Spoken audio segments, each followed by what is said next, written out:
The Hasmonean dynasty was founded in 166 BC. Jerusalem was destroyed in 70 BC, and the Jews exiled from Israel in 136 CE after the defeat of the Bar Kokhba revolt. The Romans, in an attempt to shame the Jews, renamed the area Palestine as an insult after the Jews' historic enemy, the Philistines. Even during the exile, there was continuous Jewish presence in the land. Islam, which is the religion of the Palestinian Arabs, was not even founded until the 7th century CE or AD. No independent Arab state has ever existed in the area known as Palestine. Brother, you can't glance over 2,000 years of history. And once again, I'm glad I talked about the origination of this argument because it's a stupid one. And let me tell you why it's a stupid one. Because the idea that Jews are native to Palestine is not an argument that Theodore Herzl made, okay? Theodore Herzl very clearly defined Zionism as a colonial movement, okay? Theodore Herzl openly stated that there were natives living there when he wanted to first purchase Israel proper, the area that you know as Israel, historic Palestine, from the Ottoman Empire, and certainly after he got his wishes from the British Empire. You cannot fucking make an argument by going, my source? The Bible? Have you heard of it? That's ridiculous. That's fucking ridiculous. There is no justification for this, especially over 3,000 fucking years. So that's already a ridiculous argument to make.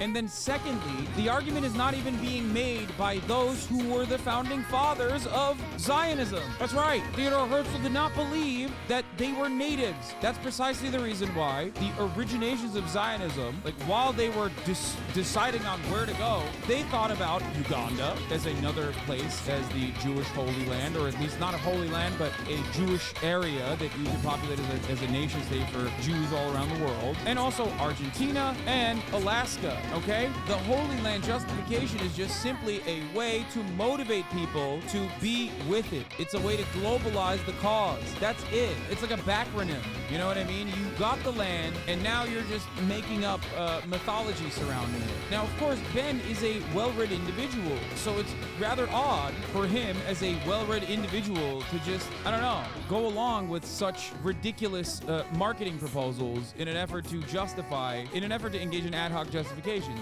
Exactly. But who knows? Who knows? No independent Arab state, but regardless, this is, insane. has ever existed in the area known as Palestine. Myth number 2. Israel is the... Again, for a much longer period in time that is like infinitely more historically relevant, there were Jews and Christians and Muslims living there, okay? That's right. Under the Ottoman banner. That area was controlled by the Islamic Caliphate that was under the Ottoman Empire. For those of you who also don't know, additionally, the Ottoman Empire was always very friendly to Jewish people. Anyway, let's continue. It's irrelevant. Cause of failure of land partition in the Middle East. This is, again, a pure lie. In 1917, the British promised the Jews the entire area of Palestine. At the time, Israel and Transjordan, which is today's Jordan. In 1920, the Arabs began pogroms, a mass murder of Jews. The Arabs began pogroms in 1920s? Okay, going forward, everything that Ben Shapiro says, just substitute Arabs and Zionist forces to understand the historical accuracy. So, was there violence? Absolutely. Part of the reason why there was actual violence on the ground was because of land grabs. There were moments where... That's good. Ooh.